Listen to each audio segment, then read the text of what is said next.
think we might start with some introductions and just, let people kind of come in as they come in. So, hi everyone. My name is Olivia Dadelt. I am the communications manager at NAMI Massachusetts, and I'm really excited to welcome you tonight to our Mental Health While Black interview conversation. So we are, it's Black History Month, and we are trying to focus on how mental health is dealt with in communities of color. And so I have the honor of introducing two great mental health advocates today who are going to have a bit of a discussion about this. So our interviewee and our guest of honor is Toy Burton. She is the founder and the executive director of DeeDee's Cry, which is a suicide prevention and family support and mental health support group focused on providing mental health support for people of color in the Boston area. She is also the founder and executive director of the Roxbury Unity Parade. So she does a lot of great work in the community. And her organization will be holding a Mental Health While Black Summit this Friday, February 18th. So we're excited about that. And then our interviewer is NAMI Mass's own Mat Bermingham. He is part of the NAMI Mass Board of Directors. He is the former president of our board of directors. He is also a psychiatrist, a clinician, and he is the medical director of Children's Services of Roxbury, and he has a private practice, which is the Metro West Center for Wellbeing. So I'm really looking forward to hear the conversations that the two of you have today. I think what's interesting is that both of you sort of come at this with some lived experience and some personal family history with mental health crises. I thought maybe, because you'll be asking the questions, Mat, you can sort of lead us off. So Mat is not only a NAMI Mass board member, but also sits on the board of many other mental health and advocacy groups throughout Massachusetts, and sort of does so, according to him, because, he wants to be close to that personal power of having people with lived experience making some of these decisions and advocating for themselves. So Mat, I thought maybe you could start off by maybe talking a little bit about your own experience, and then you could sort of pass it along to Toy and she can talk about how she comes at this. Yeah. So I should say before, we'll have some time for questions at the end, but please put your questions in the chat. Toy will be answering some questions at the end, and we can sort of go back and forth a little bit, but I wanted to give our two panelists, for lack of a better word, time to chat. So Mat, if you want to take it away. So when we were talking earlier, I quoted Ayanna Pressley in saying that, those closest to the pain should be closest to the power.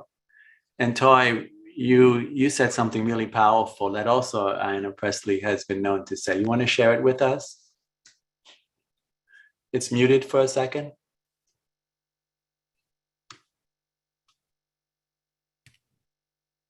Yeah. Can you guys hear me now? Yeah, we hear you. Thank you. So what she always says is that she loves how people take their pain and turn it into power. Yeah. And stuff. And that's what I did by starting DeeDee's Cry. And so I think that'll be the context of what we'll first talk about. And maybe we'll finish with talking about what happens when we hurt, and the hope that can exist in spite of the pain, But I would love to hear about the story behind DeeDee's Cry, how it got started, how what sounds like a painful experience became something that, from the way I hear it from you, became a source of empowerment. So could you tell us a little bit about DeeDee's Cry? Why did it get started, and what was your thought behind it? Okay, so the name DeeDee's Cry, DeeDee was my sister. She died by suicide when she was 23 in 1986.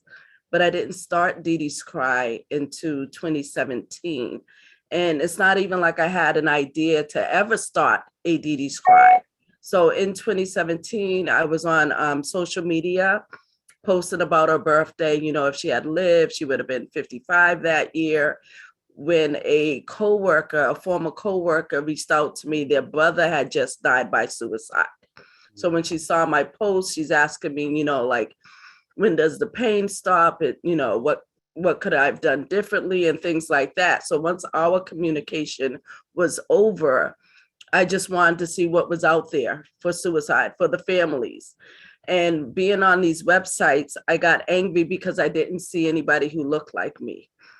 And where their events were happening, like say a Newton or a Wellesley or a Framingham, I'm like, this isn't for somebody who lives in Roxbury, Dorchester, Mattapan. To me, communities of color or for people of color. I said, I'm going to start my own organization. And I didn't even think I had an organization. I was like, I'm going to start something and it's going to connect the community to the resources. So I'm not a clinician. I'm a preschool teacher. Like I said, it was not on my to-do list. I was just somebody who got angry. I love it. It's you had the pain turned into source of empowerment.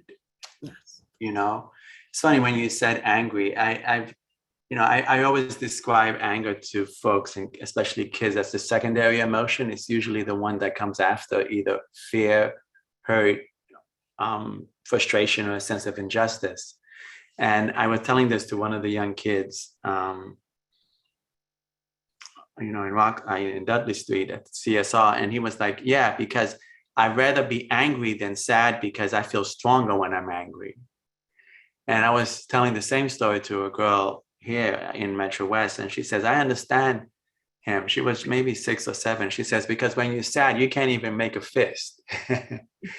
And so sadness and anger are very closely related and often get misunderstood because we hear about the anger that exists in our community, but we don't talk about the sadness that often, fuels, the anger. And I love the fact that you're humanizing our community by reminding them that we also hurt. We're not just angry, we hurt. And we have mental health issues as well. As you know, mental health and suicide was not thought to be a big issue in the Black community, but we've come to realize that it's a real serious issue. And if anything, since the pandemic, the rate of suicide among folks of color has increased, although it has decreased for others in the community. And it's particularly affected our young ladies. One study found that it increased almost 182%. So I would love to hear your hope and your intention for talking about mental health while Black in that event, and tell us a little bit more about it. So in 2019, at that time, on the news or on social media, you always heard about, driving while Black, barbecuing while Black, like all these things that were happening to Black people just because they were doing regular stuff. The police was getting called on them because they were doing regular stuff. And I was like, you know what? We need a mental health while Black. Okay. And that's how I came up with the mental health while Black. And I was like, I'm gonna have a panel of people just sharing their experience. And it was 4 of us on the panel. And I chose the other 3 people, just, Facebook friends and seeing how they post. One of the guys, I love how we talked about being abused, sexually abused as a little boy. And you don't hear a lot of men talk about that. So it was really important for me to have him on there. And we all shared our story, and it was an awesome event. Like the feedback that we got back from the crowd and people standing up, sharing their stories, it was a beautiful thing. And the purpose of it is to show people that there is life after the pain, and so many times people just think that they're the only ones going through whatever it is that they're going through. So it empowers them when they hear somebody else says the same thing too. Like I've been clean and sober 23 years. And when somebody hears that, they'd be like, what? Like, I've only been, trying to drink. It's been a week. Like I could have 23 years. Like, trust me, when I started, I didn't know I was going to have 23 years. I wanted one day, right? And that's all I do is wake up and ask for that one day. But when somebody else who's struggling to stay clean and sober hears that, it gives them the strength too. And that's what Mental Health While Black is about. I love it. You said so many powerful things. The first thing is 22 years begins with one day, Mhm. and the next day, and the next day, and the next day, and every day is another day of being sober. And before you know it, it's 22 years, right? And so I love that concept of hope. Hope is not just over years, it's every day you find new hope. Now, one of the things that happens in our community is how people think and talk about mental health. And so when you think about mental health in the community, what does it mean to you? And what are some of the things that you think may not be the most helpful way to look at mental health? And what are the things that you think are more helpful and healing when you think about mental health? So mental health, to me, I always say that mental health needs rebranding. So mental health, to me, has a stigma because growing up and somebody that had mental illness, they were in an asylum, they were in a straitjacket, like the TV and movies portrayed people with mental illness with a straitjacket. That's what so when people think of mental health, they just automatically think, well, I don't belong in a straitjacket, when that's not what it is. So it's all about letting people know that mental health is just the same as your physical health. If your arm is broken, you're going to go to the doctor. And I always share this story. I think it was 2014 or 15. I was crying in public spaces and I didn't know why I was crying. Like I'll be on the bus and tears will be rolling down. And I told my primary care, like, I need to talk to somebody because I know this is not me. I'm not one just to be crying all the time. And I explain it like, you better than you. So to me, it was uncontrollable crying. It wasn't even uncontrollable. It was just tears streaming down for no reason. To somebody else, it could be overeating or undereating, oversleeping or undersleeping. But the same way I would go to the doctor if I broke my arm, I want to go to the doctor when I know that there's something not right. As an example, crying. When I know that there's nothing happening that why I should be crying, because crying is good. Crying is really good. But there was no reason for me to be crying. So I'm like, okay, I need to speak to someone. So there was the symptom of something that was hard to identify. It's like seeing your hand move and you didn't intend it to move, or sneezing and you don't know why you're sneezing. You were hurting, but you didn't know where the pain was coming from, and it led to the crying. I think it's very poignant, your expression, crying in public places. That's a profound statement, because so much of this stuff is something that people like to hide and feel ashamed about. So talk a little bit about that. Yes, because we are told to hide our feelings. We are told not to be vulnerable. Like if you're vulnerable, people will hurt you. Don't let people in, keep up a tough facade, which is another stigma, right? So now we're trying to tell people, oh, talk about it, let people know how you're feeling. We're like, no, I was always told, keep it in. You cry when the lights are off and the door's closed, right? You don't cry on the bus. You got to hide that, right? So no, we still have a lot of work to do. And that's what DeeDee's Cry is about, is getting rid of these stigmas and letting people know that it's okay to talk. It's okay to hurt, and it's okay to talk. Yeah. Brene Brown, who's someone that some folks have heard about, has a YouTube talk about the power of vulnerability. And I know we weren't necessarily going to put that into question, but that's a powerful statement you just said.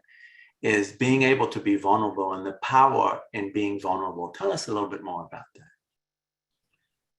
So we are taught to believe that showing being vulnerable is a show of weakness, and no, it's a sign of strength.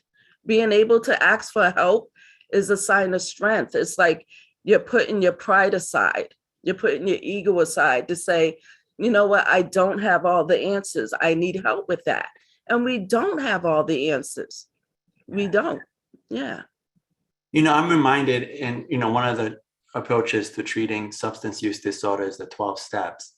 And the first step is to realize that you're powerless against the stuff, you know, the substance that you're trying to struggle with. And it sounds very similar to reaching that point where you accept the fact that you need help. And it's a paradox. By accepting something that may be seen as a weakness, you become stronger. Would you agree with that? I definitely agree with that. I mean, so many years, I had an attempt when I was younger, and after my attempt, I became a cutter, which I didn't even know was a thing till like years later. And I'm seeing, you know, this news show about it. And I was like, wait, I used to do that. And for me, causing physical pain to myself took the pain away from my emotional pain. I would rather have the physical pain than my emotional pain. And just when I talk about it, it just amazes me just how far that I have come from that point. Because at that point, the pain was so great. And it took a lot for me to say, you know what, this isn't normal. Yeah. You know what, causing self-affliction is not normal, that I shouldn't be doing that. For me to get out of. Yeah, but something that you're saying, which is so powerful, is sometimes the emotional pain is so painful that we go to physical pain to distract us from the emotional pain. Yes. You were talking earlier about often when people I work with have tried or who contemplate suicide, they want an escape from the pain, because we know that like emotional pain affects the same part of the brain that actually experiences physical pain, you know? And so it's about pain and what to do about the pain and how to find relief from the pain. Can you talk a little bit about that experience where you feel like the only thing to get, like, you know, the equation is life is painful and suffering. So if I get rid of life, I don't have to deal with the pain. Talk to us, please.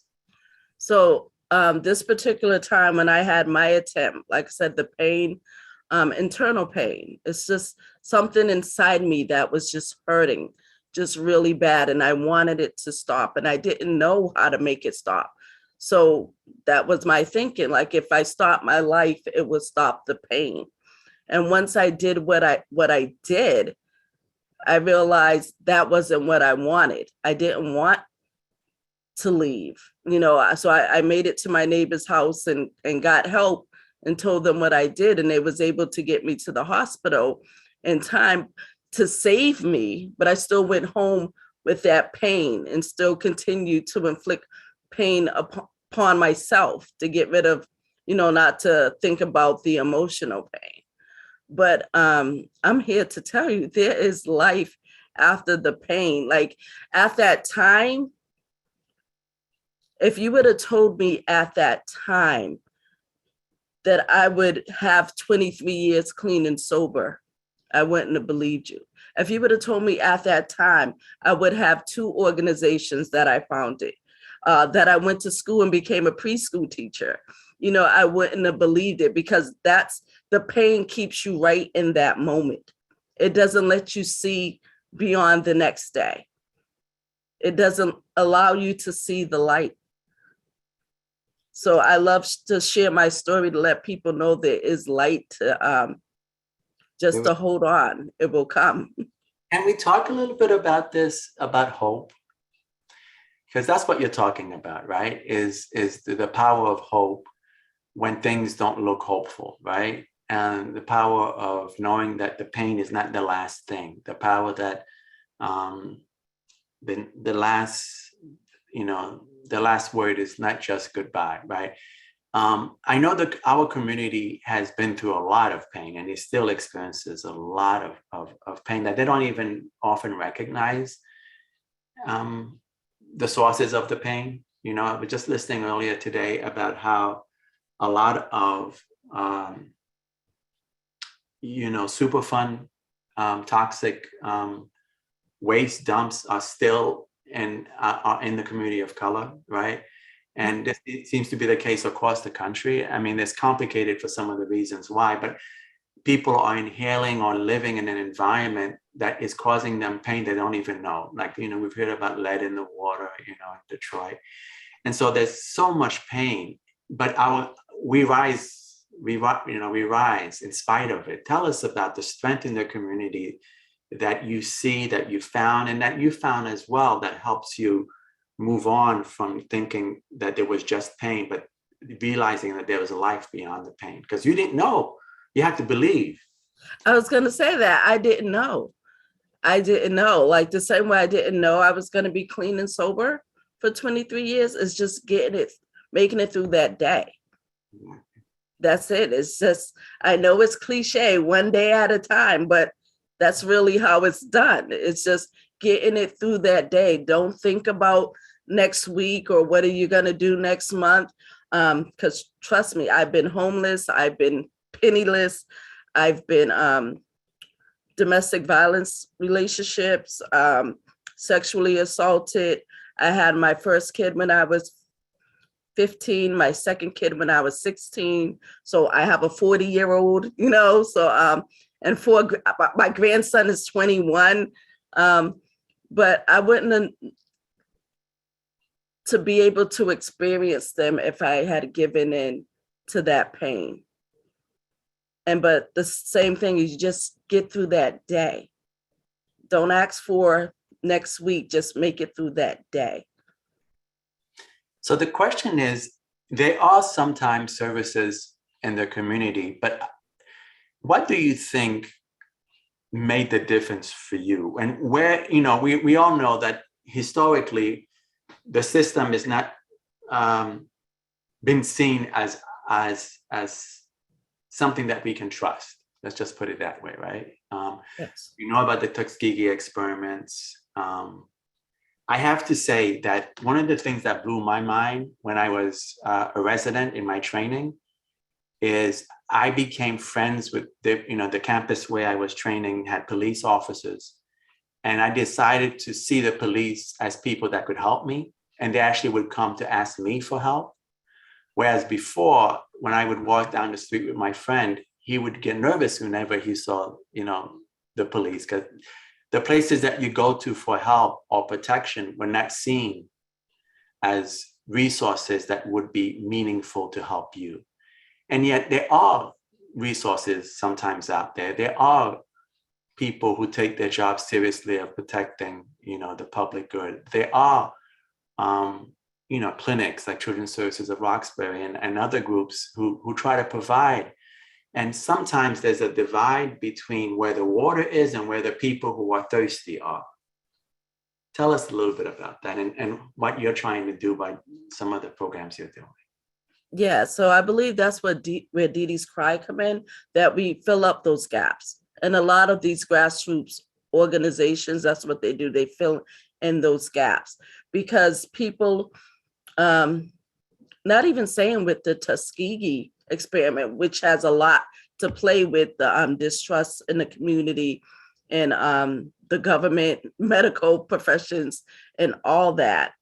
And I wish you would go deep for those who may not know what the Tuskegee experiment You want me was. to describe it? So Yes. years ago, this is actually in the 70s. The experiment was still going on as far into the 70s. So this is an experiment that was done for at least 20 years, if not more. 50 years. It started like in 1932, something like that. Exactly. So they wanted to see what the effect of syphilis would be on people in general, but especially Black men. So they deliberately infected them with syphilis, didn't tell them, there was no informed consent, didn't tell them that they were being infected.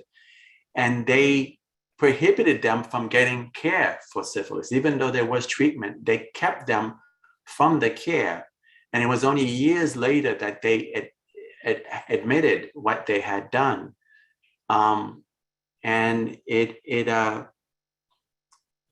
there was so many things wrong with that, not the least of which is to think that there's a community that you could treat that way. Like, to me, the saddest thing about racism and otherism in general is the dehumanization of the other, where you treat another human like they're not human and you dehumanize them, right? And so you could allow them to suffer, even though you know that that's not okay for humans to go through. And so that experience for many folks in the community has lasting effects in terms of trusting, the healthcare establishment, but anyone in the government. It was the Department of Health and Human Services, what it was at that time that was allowing this to happen. And if it wasn't for a whistleblower, in 1972, like I was born in 66. So in these experiments would still be going on. It's not like they came to their senses and said, we shouldn't be doing this. It's because they got caught of doing it. So that's where a lot of the distrust, mistrust, untrust comes in with the Black community and officials.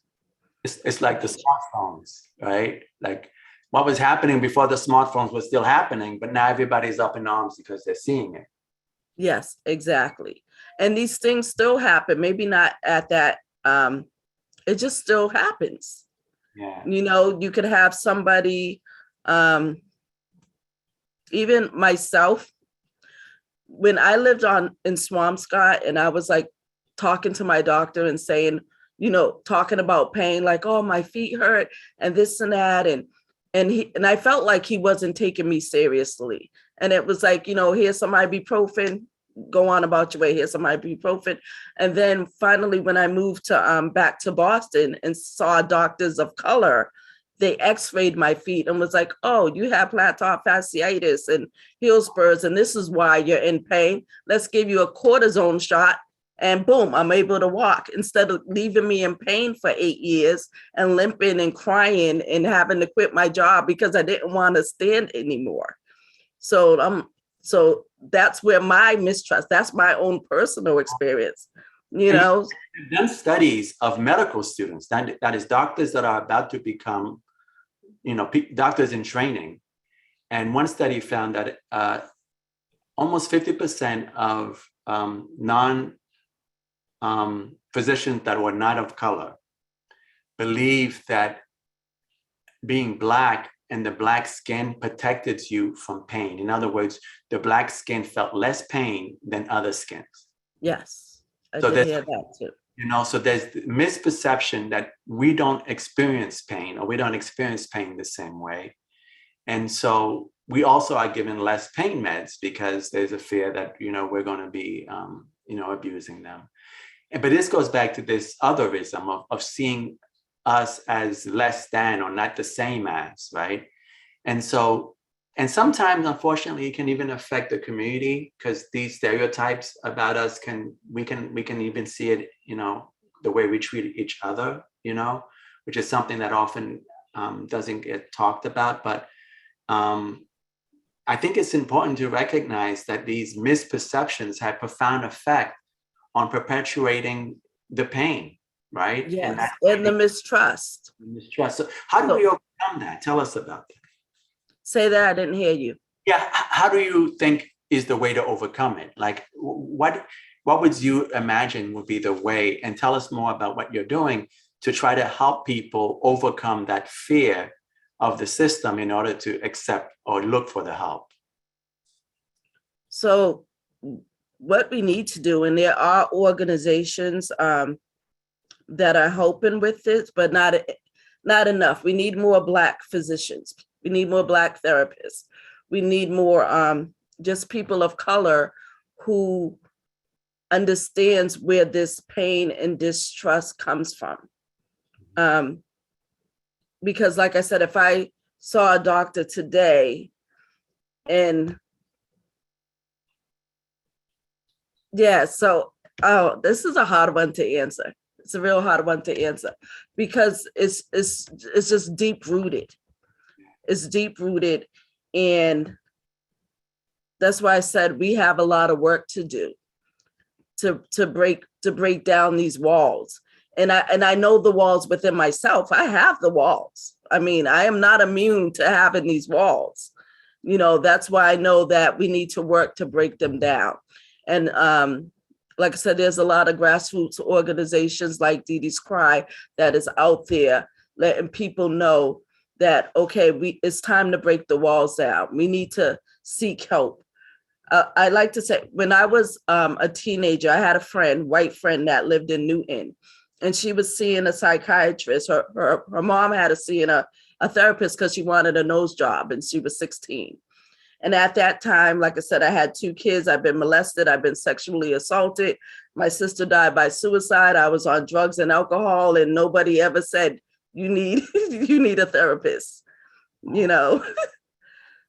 So we need to spread the word and have these conversations. How did you hold that back then and now? Say that again? How did you hold that inside, like back then and now, where someone who wants to have cosmetic surgery has access to mental health care? Not saying that there isn't a value in that, Yeah, but yes. you who's hurting in such a profound way, not because you're looking to get elective surgery, but because of things that's happened and you couldn't find the care. Like, how did you? It's not even that I couldn't find the care. I didn't know I needed the care. So now that I'm older and hindsight is 2020, I'm like, wait, man, like even the other friend, her mom was sending her to a therapist because she's like, why is she going to Roxbury all the time? You know? So, but like I said, in my community, it wasn't like, okay, you've been through this. You need to seek help. You need to get help. It was just something that we lived with. Yeah. And that's why I say that our traumas and our traumas are unique. Not that other cultures don't have them, just other cultures not deal with them better, kind of, they get help sooner, or if you know what I'm trying to say, like I know exactly. The Black culture is like, okay, this is what happened to you, live with it. You know, you just keep it inside, you don't share it, you don't tell anybody. So if you had the magic wand, right, and you could wave it and change this scenario, right, both in general for the community, as well as for what happened with you and your family, what would you have wanted to see? What would you like to see happen? What would I have liked to see happen? I always say everything happens for a reason, that everything that I went through made me the person that I am now.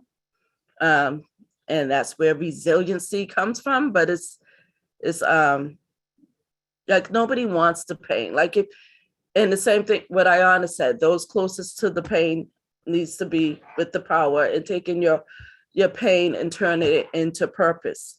Most of these organizations out here, they wouldn't even exist if the person wouldn't have went through that pain.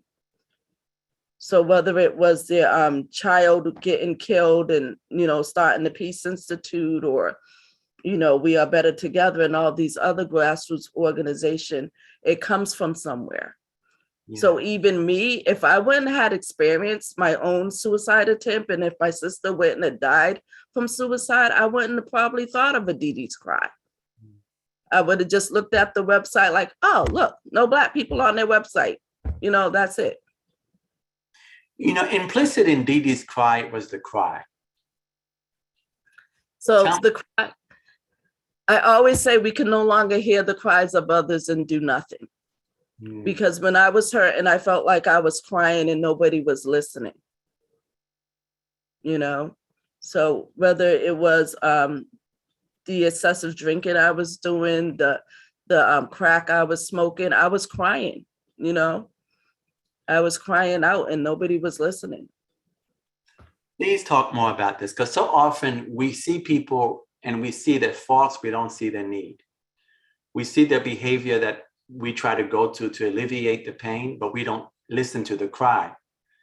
And can because I love the way you're describing these behaviors as variations of the cry. And I can share with you that I just came back last week from visiting my mom who was in the hospital, but I was also there because my brother's stepson, the son of his wife, died from what seems like an apparent intentional overdose, right? And he had troubles with substance use, but also was talking about not being here for a while. Like he made comments that would suggest that he was not going to be around for too long. But at the time, people didn't know how to interpret those comments, right? They didn't interpret the cry, right? And the question is, do you reflect on that and how to help educate the community on how to interpret the cry of those that are crying and not even know that they're crying for help? So I don't reflect on it much because there's nothing I can do about it.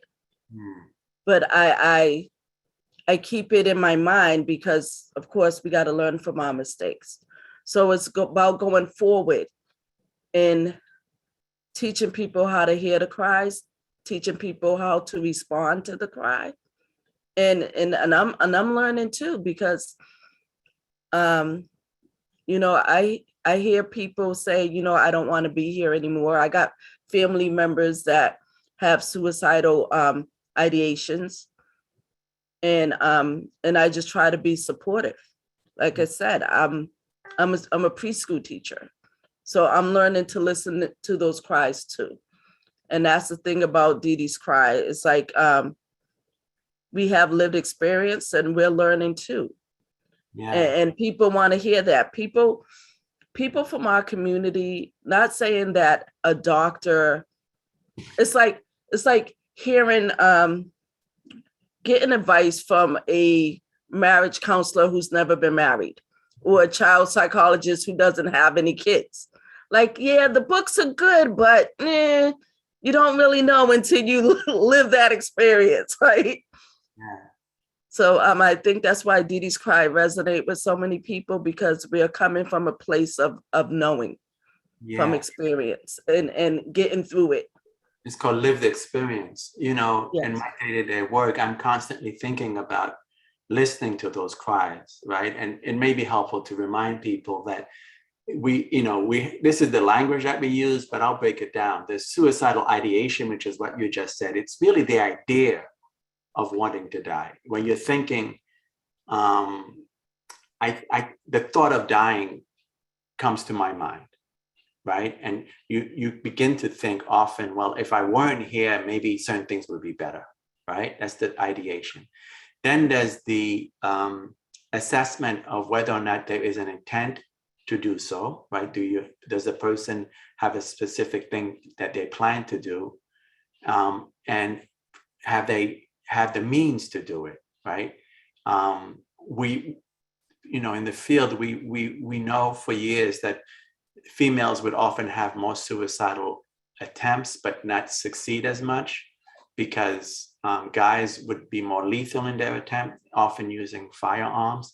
But that seemed to have changed, because I was saying suicide among young ladies of colors have significantly increased in the past few years. And so people's attempts are now leading to completion, right?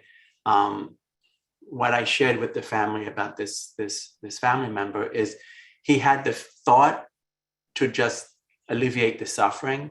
And because of his own history of substance use, especially a lot of alcohol, that break that tells you to stop and think, that wasn't as strong. So the impulse led to the behavior that he couldn't stop.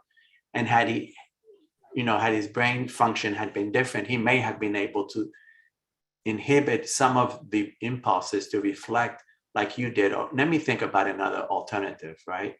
And so it's important to understand that, first of all, I think we should always, and we've talked about this, people, it's like at any condition, people will die. People will die from cancer. People will die from strokes. People will die from heart attacks, and we want to try to find the best way to prevent it. but we need to also have grace when our battle against the illness doesn't turn out the way we wanted it to, and not blame ourselves or the person. I think that's an important, I'm sure you would agree to that. At the same time, we want to be alert to the signs so that, like when somebody says, I have a chest pain, you say, oh, you should get that checked, right? If somebody is making a statement like they're giving things away, like, you've talked a little bit about that. You want to talk a little bit about some of the like warning signs that you think might be helpful for people to say, hey, wait a minute, this is a cry for help, and I should take it seriously and I should get help. Do you want to comment a little bit about that? Yeah. Well, one of the signs is if the person is kind of tying up loose ends, so to speak. Like if they are saying, I want you to have this, giving away, say, their favorite baseball cap and something as small as that. Like, you know what, I want you to have that. That's usually a sign that they're making sure that their things are with who they want them to be with. And of course, the biggest sign is if they keep talking about it, that they don't want to be here. They can't take it anymore, or, this life is terrible. You need to ask them, and don't be afraid to ask them. Do you feel like hurting yourself? Are you thinking of suicide? Be exact with them, ask them exactly. So, and then if they say, yes, I'm thinking about suicide, how do you plan on doing that? How do you think this is your mom's going to feel if that happens? Did you talk to your mother about it? Do you want to talk to somebody about it? Just be an ear and listen. Don't be judgmental, because you don't know what they're going through or what they're feeling. So you don't want to minimize the hurt that they may be experiencing. I love what you just said, is don't be afraid to ask, right? It's in my training, I had a supervisor that would kind of say, it's almost like you're a firefighter. Your job is to go into the burning building, right? We are afraid of going where the heat is, right? But you're saying that's where the need for help is. So just asking the question can itself help a person find a little bit of relief to know that, hey, I can share with you this, because by sharing it, you open the door for help. What are the resources that you found helpful, or what are the things that you try to do when somebody does mention, hey, I'm feeling this way? What are the things you would recommend that you would use to seek help or to find some support? Well, I would say just be a friend in that moment, and to give them what they need in that moment. They may not even know what that is. It could be, do you want me to go get you some water? Do you need water right now? Do you need to breathe? Do you need to go for a walk? Let's go for a walk. Let's get some air. Like, just be a friend at that moment. Don't be judgmental. Don't be angry. Just be like, do you want to talk about it? Yeah. What's going on? Like, let them process their feelings, because like I said, I was hurt and I wasn't processing the hurt. I just wanted the hurt to end, until I got to the point like, oh, wait, I want it to end, but I don't want it to end.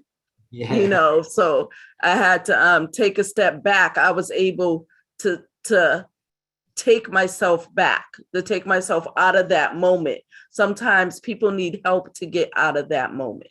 I love it. I had a therapist friend remind me of a saying, you have to connect before you can correct. Yes, love that. Tell me about that. Because I know you know what I'm talking about. Yeah. Huh? I know you know what I'm talking about. Go ahead. You elaborate on that. Yes, because I love that. You have to connect. So just connecting is just being present, right?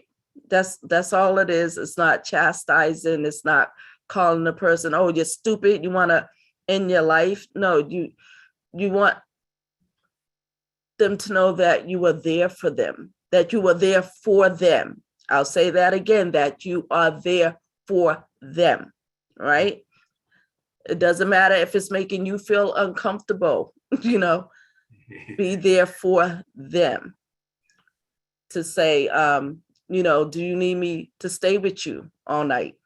You know, should I order a pizza so we could just get through this day? Because they may not see that light. They may not see tomorrow. You have to help them see tomorrow. You have to connect.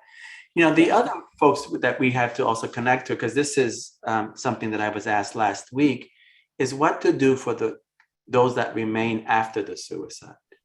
You know, the family, the loved ones, those that have to deal with the aftermath. What have you found as a way to connect with the family, and what have you found helpful and maybe not so helpful? After everything we've tried, we've lost, you know, that particular battle against this particular suicide. What do you tell the families? So I was with a family, February. So in January, the woman had just buried her son. He died by suicide in her backyard. So it was very hard. Her relative reached out to me, was like, Toy, you know, my cousin just died by suicide. His funeral's today. I want you to come talk to his mom, you know, one day next week. So I went out there and I just sat with her and I listened to her. And at that moment that I was sitting with her, she was crying, right? Because she just buried her 24-year-old son. So she's crying and she's holding a pillow and the family members are around and the tears are flowing and she's using the pillow to wipe the tears. At that moment, the family didn't know to say, let me get her a tissue. Because that's what I mean. Give them what they need at that moment. So even she didn't even verbalize, can somebody get me some tissue? That I was able to say to the family member, can you go get her something for her tears? So it's just being there in that moment. And it's hard. And I just let her know, you know, so the family member wanted me to sit with her. It was 3 days after the burial. And the family member thought she should be acting better, you know. And I'm like, everybody mourns differently. Everybody grieves differently. Don't let nobody rush you. You know, if you don't want to go back to work this week, it's understandable. Like, take your time and grieve. Here's my number. I told her about DeeDee's Cry, told her about our support group. And when my sister died, I didn't have that. The police came to the house and said, you know, she was dead, and they left. There was no services. There was nothing. This was 1986. And right now we're working across the state to build lost teams that when a family experiences suicide, that we go in and we comfort them and we share the resources with them. Tell me more about the lost teams. I love the idea. Tell us more about that. Okay, so don't correct me. Okay, so it's new. It's new to me. I was approached with it, say maybe in November, December, about, you know, we need a lost team for Boston if DeeDee's Cry will take the lead on that. And I said, definitely, because I know how it was when my sister died. There was nothing. The police just said she died and they left. And we were just there not knowing what to do. So quick question. How did you recover? Like, how did you pull from that? Like, what helped you through that? And what do you wish had been nothing there? Helped me. I started drinking more and using drugs more. You were hurting more. Yes. Okay. So you were trying to find out, and you'd grab whatever you could find. Yes, I spiraled out of control. I spiraled, and I don't want that for somebody else. So I want to say the lost team started in Louisiana, and they're across the country. I want to say Massachusetts has one, and I actually have a meeting tomorrow. So we meet each month just to see where we're at building our lost teams. So hopefully we can have our lost team up and running by the summer.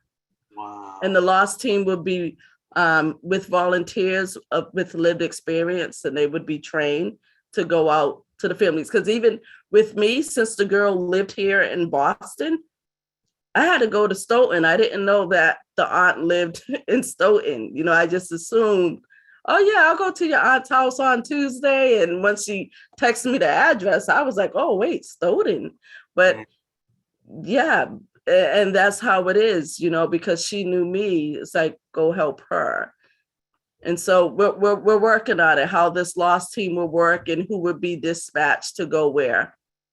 I love the phrase that you said, get her something for her tears.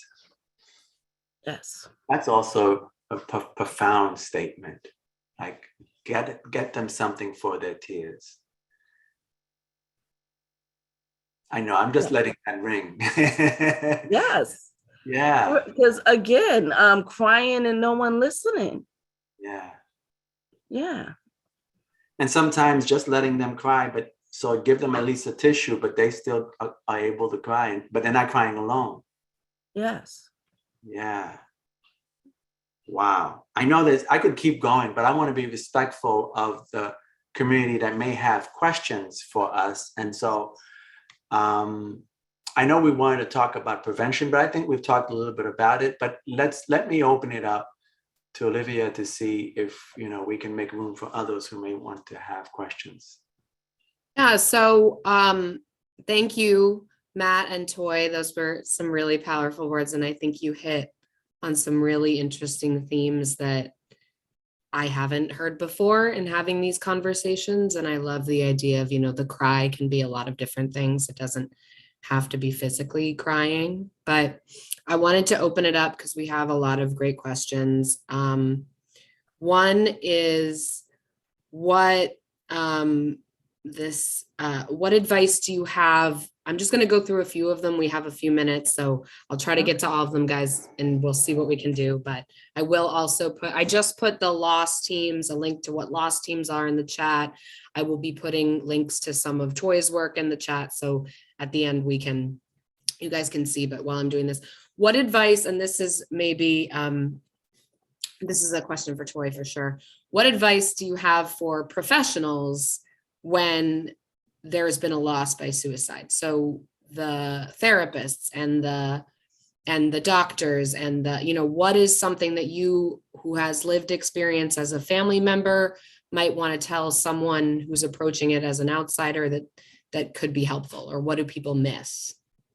I don't know if you have thoughts on that. Not really, only because I don't know what they do right now to say you can do this differently. Okay. So, okay. Yeah. So, go ahead, Matt. Go ahead. In medicine, we have these things called M&Ms, morbidity and mortality, right? So if something happens and we lose a patient, we would often meet after the fact, especially if you work within a hospital, to assess, you know, what happened. Was there anything that we could have done differently to prevent this outcome, right? We don't usually have that in the community of mental health. Like, we don't usually, and I'm not saying it doesn't happen, but we don't usually gather as a team and say, you know, what did we miss, in a non-judgmental way, right? Because that's the thing sometimes, is people can feel that by looking at what should have been or could have been, that it becomes an opportunity to judge. But I think it's important to recognize, first of all, that sometimes people do die. I mean, as hard as that is, and as painful as that is a reality of life. And not seek to judge or condemn, but to support, like Toy is saying, is you know, my dad was a minister, so I grew up in church, and there's a passage where this guy is born blind, deaf, and then maybe dumb, and the disciples ask, you know, so you know, who's to blame? Who should we hold responsible for this guy's dreadful way of life? He's deaf, he's dumb, and he's blind. Like, who's to blame? And the response, I says, you know, it's not so much who you want to blame. This is an opportunity to try to do good, right? I think so often we try to find a blame, but I don't think the blame is helpful.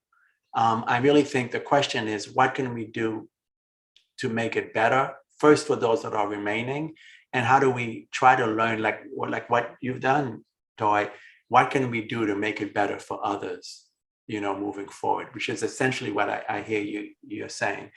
Healthcare professionals don't often have a place to go to when they've lost someone to suicide, which I think is something that we, as a field, we do need, because it feels like a failure. Because every moment we have to think about this. There's also a fear of liability, right? Because, did I do something wrong? Did I not ask the question? Did I avoid the signs? Sometimes people are afraid of being sued. I think put all those things aside and just recognize that we want to know, how do we make it better? And really, I love the way you said it, Toy, is how do we do something for the tears, and how do we learn to interpret correctly the cries? So that would be my feedback, if I could say. Thank you. So Matt, you brought up that your father was a pastor, a preacher. We have a question.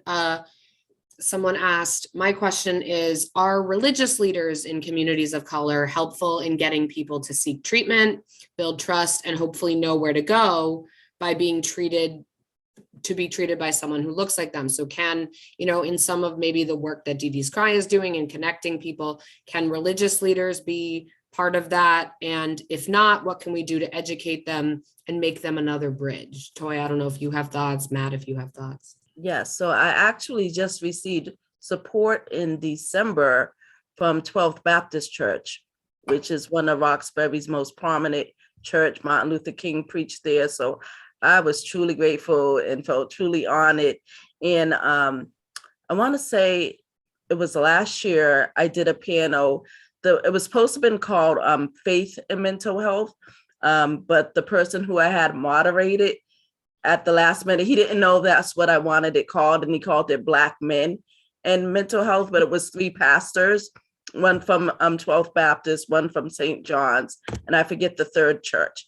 But they talked about dealing with their mental health, because I really felt that it was important for people to hear their faith leaders talk about, how they get through things and stuff. So I do feel like they play a great role, because, before it was always just pray about it.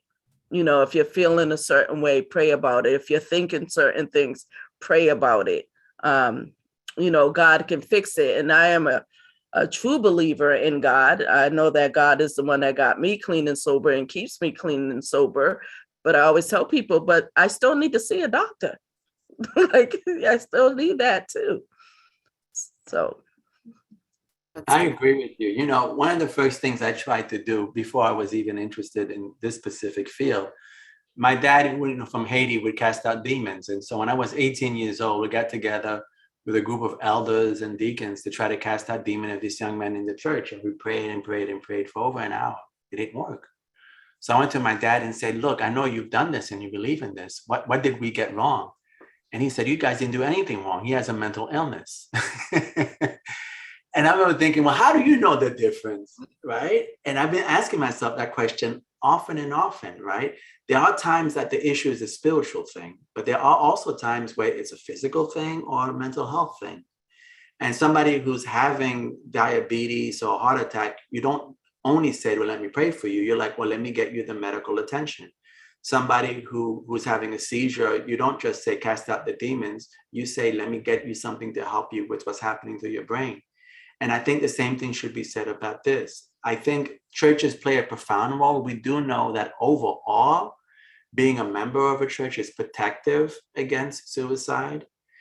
But with COVID, we've had isolation, and we know that isolation increases the risk of depression and the risk of hopelessness. So I think there are some churches that have been trying to address this. I know the Roxbury Presbyterian Church have worked a lot with trauma. That's something we haven't even begun to talk about, although it's been threaded throughout our conversation, right? Because It's all about trauma. I'm going to call it painful life experiences, right? Because I don't want to even use trauma as a stigma thing, right? Because now trauma has become this catchphrase. It's just a difficult, painful life experience, and how to recognize the impact it may have and how to get help for it. And I think churches have a profound role to play in this, but also in collaboration with the community of carers, so that we can provide the expertise that we need. Last week, the uncle of this young man that died, he's a minister.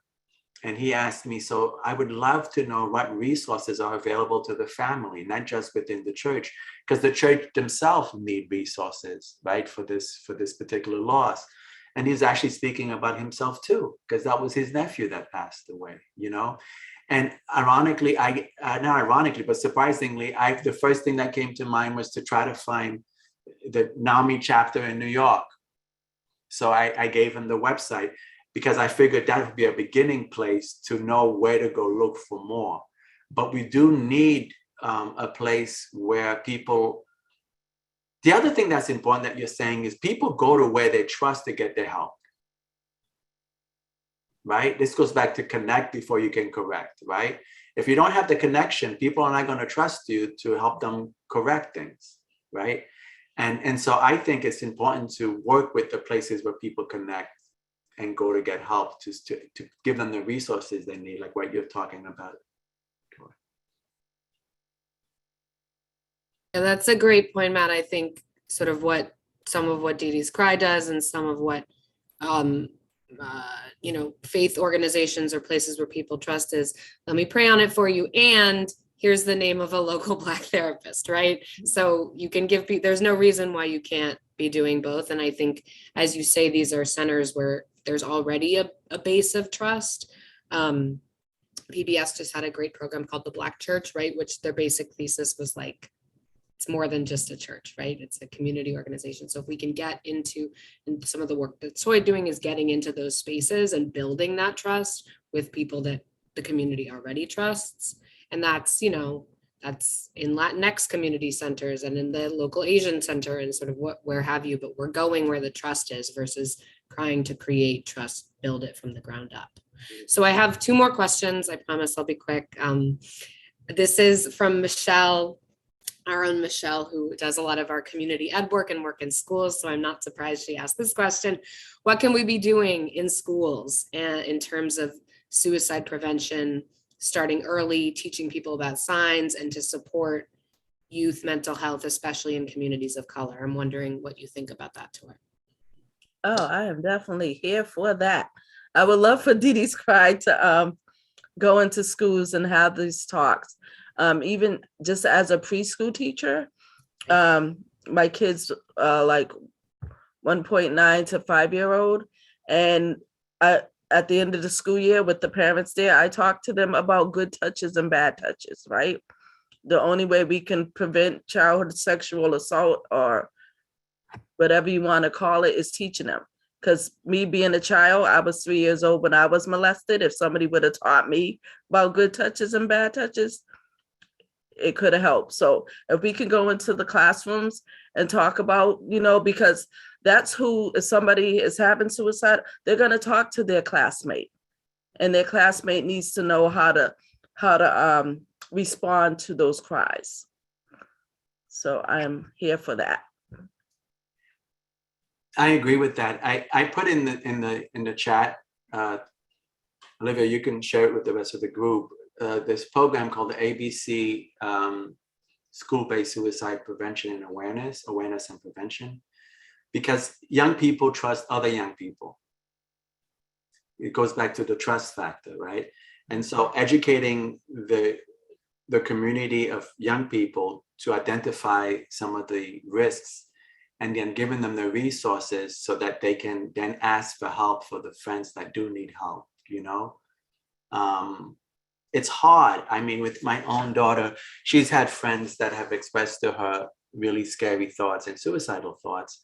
And we've talked about it, and then we've reached out to the parents. Now, most of the time it's responded well, but sometimes parents will get angry at the youth, and it'll lead to further conflict.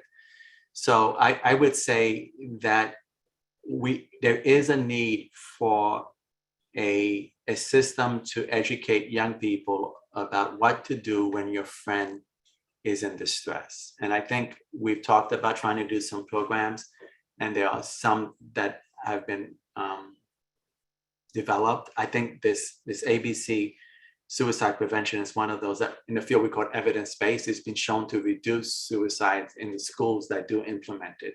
And if you think about it, it's really about giving the students the power and the knowledge that they need to help their friends.